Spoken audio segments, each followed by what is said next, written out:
Kenya joined the rest of the world in commemorating the World Press Freedom Day. Speaking during the summit, Kenya Editors Guild President Zubeidah said media freedom is increasingly under threat and called for an immediate stop to violations of media freedom, saying journalists must be allowed their constitutional right to work freely. But, as our very own Mary Milwaukee reports, telecommunications PS Professor Edward Kisangani says the government is committed to ensuring free space for media in the country. Take a listen. As is the norm every year, journalists in different parts of the country assembled to commemorate the World Press Freedom Day. The day coming on the heels of deliberate and sustained attacks on journalists, some of who sustained serious injuries while covering anti-government protests in recent weeks, attacks perpetrated by both the state and non-state actors.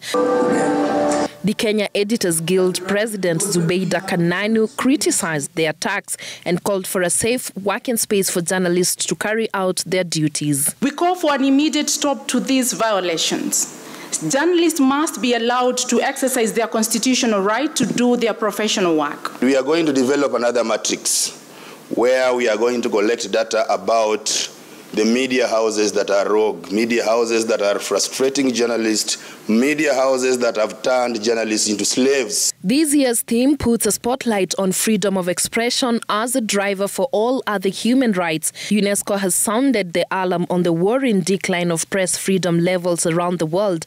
And while Kenya's position in the global World Press Freedom rankings improved from 103 in 2021 to 69 in 2022, the country experienced the highest violations against media and journalists in 2022.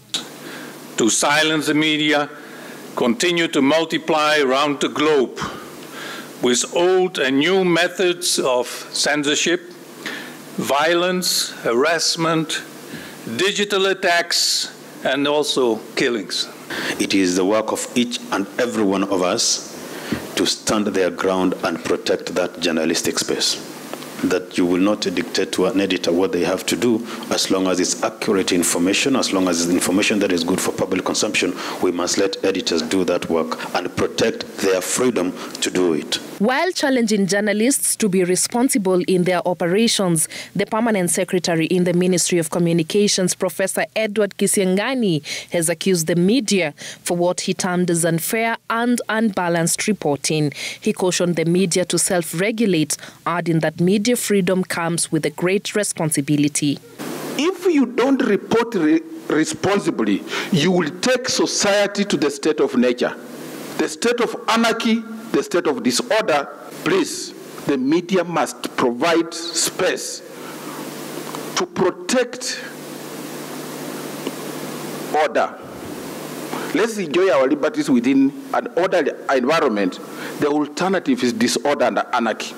Because I also recognize the work you do, and I hope your employers and media houses will actually look at what you do and make sure that the reward they give you is commensurate with the effort and sacrifice you put. The day is celebrated every year to educate the public regarding the role of media globally.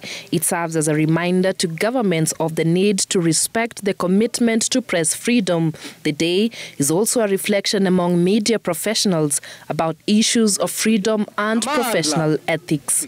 Mary Milwaukee,